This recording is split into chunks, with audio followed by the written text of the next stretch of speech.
Госпожа Иосифа, у нас такой вопрос.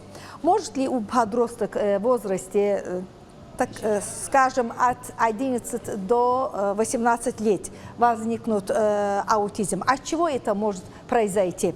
И в таком случае, в таком возрасте, в основном дети, подростки бывают замкнуты, они закрываются в себя. И родители думают, что это меняется характер, да? Родители так думают. И в большинстве случаев дети, в общем-то, не хотят идти в психологам. Что можно делать?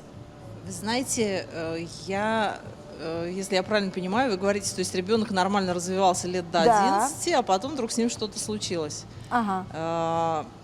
Как бы я специально вот этим вопросом не занималась, но я не думаю, что ему поставят диагноз аутизм. Скорее всего, ему нужно обратиться к психиатру. Психиатру? Да, не психологу, а психиатру? Да, потому что есть вероятность того, что это просто манифест шизофрении или чего-нибудь еще, то есть какого-то психиатрического заболевания. Да.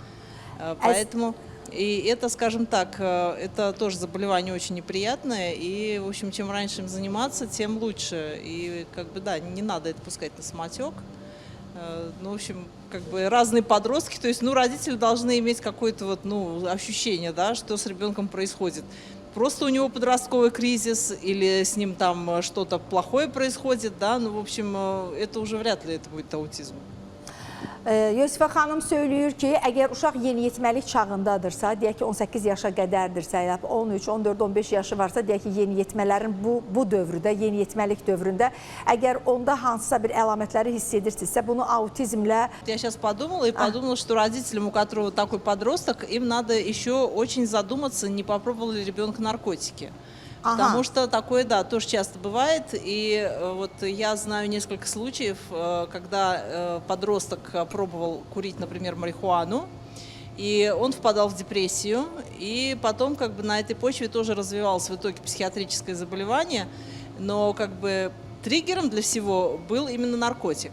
А наркотиков сейчас очень много, к сожалению, и, в общем, я считаю, что для родителей подростков это очень... очень важно, то есть быть на очень все время, быть внимательным, да. Да. Əziz tamaşaçılarımız, çox önəmli bir məsələyə toxundu Yosifa xanım. Valideynlərə bir mesaj ötürür.